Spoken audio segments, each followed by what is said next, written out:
Shalom Bapak Ibu dan Saudara yang terkasih dalam Tuhan Yesus Kristus. Terima kasih atas waktunya yang diberikan kepada saya di Masjid Hidayatmojo, NIM PAK 18309 dari Staf Wiyata Wacana Padu. Di sini kita akan sama-sama belajar di dalam sebuah ayat di 2 Timotius 3 ayat 16 sampai 17. Saya akan membacakan untuk Bapak Ibu dan Saudara semuanya. 2 Timotius 3 ayat 16 sampai 17. Segala tulisan yang diilhamkan Allah memang bermanfaat untuk mengajar, untuk menyatakan kesalahan, untuk memperbaiki kelakuan, dan untuk mendidik orang dalam kebenaran. Ayat yang ke-17. Dengan demikian tiap-tiap manusia kepunyaan Allah diperlengkapi untuk setiap perbuatan baik. Dan pada pembelajaran kita pada hari ini, saya berikan tema adalah sukacita di dalam Kristus. Dan kita akan sama-sama belajar. Yang pertama adalah keadaan di dalam 1 Yohanes 2 ayat 15 sampai 17.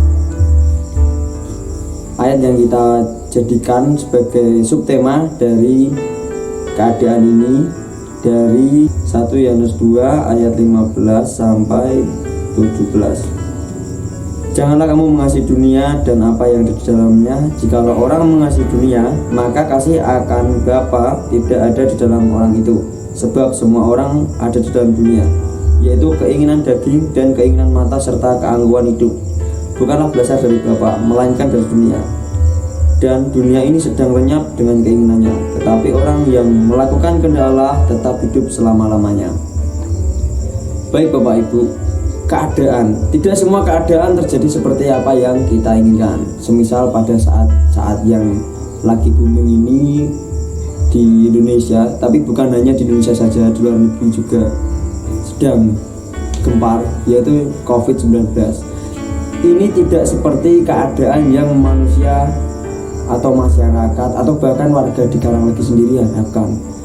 Tapi Bion pernah berkata, manusia adalah permainan dari keadaan. Jadi keadaan yang mempermainkan manusia, bukan manusia yang mempermainkan keadaan. Dunia adalah tempat di mana tidak ada sesuatu yang tetap. Di mana ada kelahiran, di situ pasti ada kematian. Di mana ada pertemuan, di situ pasti ada perpisahan. Jadi jangan sukacita kita itu ditentukan oleh dunia, karena semua yang ada di dunia hanya fata morgana, atau semuanya itu tidak bisa abadi. Karena itu kita sebagai manusia itu berharap dan bersandar kepada sesuatu yang kekal.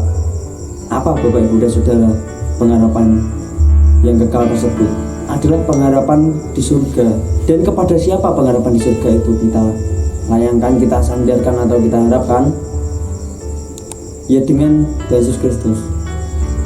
Dan yang kedua adalah manusia.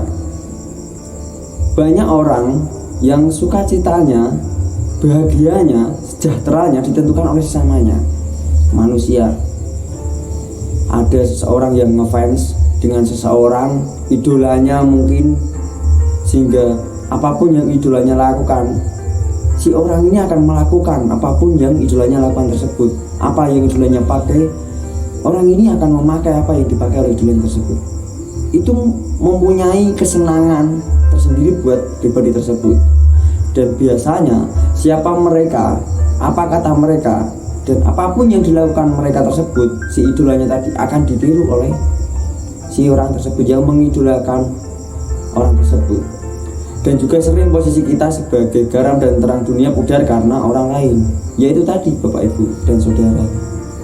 Ketika kita mengidolakan seseorang, ketika kita ngefans sama seseorang dan seseorang itu membawa dampak buruk, dampak yang negatif buat kehidupan kita, kita akan ikut karena dialah panutan kita.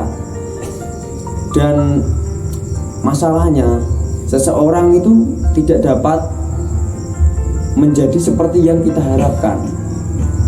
Kita tidak bisa memaksa orang untuk bersikap seperti apa yang kita inginkan. Seperti itu Bapak Ibu.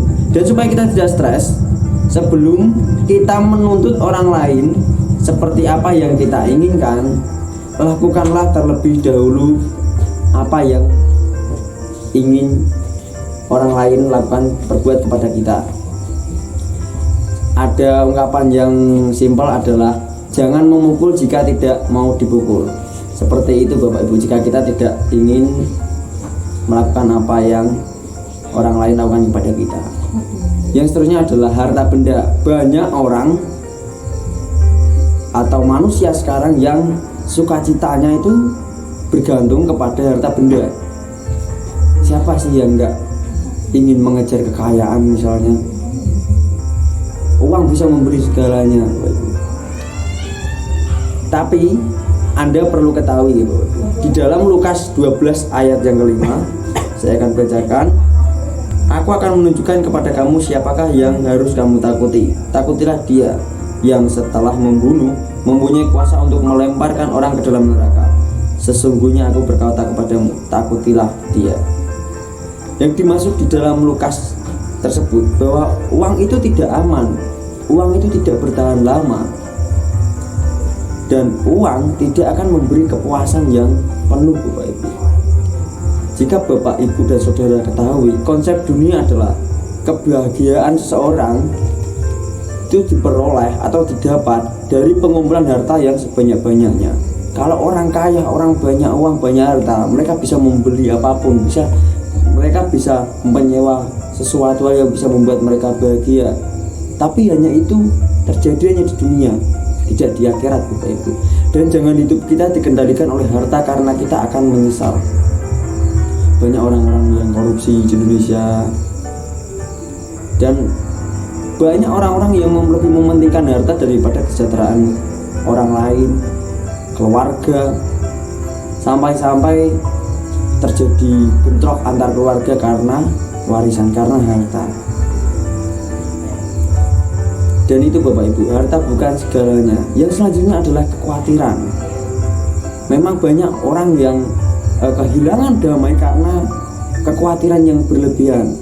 Khawatir tentang apa yang nanti akan terjadi kepada hidup saya, apa yang terjadi dengan anak saya, apa yang terjadi, apakah besok saya bisa makan atau tidak. Karena khawatir orang tidak bisa menikmati hidup yang Tuhan beri. Khawatir menyebabkan seseorang itu tidak bisa menikmati, meresapi berkat yang Tuhan berikan. Khawatir berlebihan hanya akan menyiksa kita, Bapak Ibu dan Saudara. Dan menurut Anglo-Sakon, khawatir dikatakan sebagai mencekik dan merusak. Jadi mencekik itu akan mati perlahan.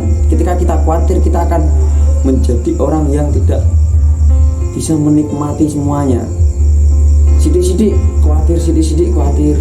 Dan khawatir biasanya atau sering terjadi itu adalah khawatir akan masa depan. Terutama pemuda-pemuda khawatir atau tidak puas dengan masa sekarang, atau juga tidak mampu untuk menerima rasa kehilangan. Mungkin anak-anak muda kehilangan pasangan atau dan lain sebagainya. Khawatir juga bisa menimbulkan sakit, Bapak Ibu. Ketika kita terlalu memikirkan sesuatu hal, terlalu stres, itu akan menyakitkan kita. Dan apa resep untuk kita sehingga dapat mengatasi rasa khawatir tersebut adalah bersyukur, percaya dan bersandar kepada Tuhan, dan serahkan hidup kepadanya. Oke, terima kasih Bapak Ibu. Sekian renungan dari saya. Semoga kita menjadi manusia yang penuh dengan sukacita di dalam Kristus, mampu membangun keluarga kita, mampu bersyukur mengenai kehidupan kita. Amin. Yesus memberkati.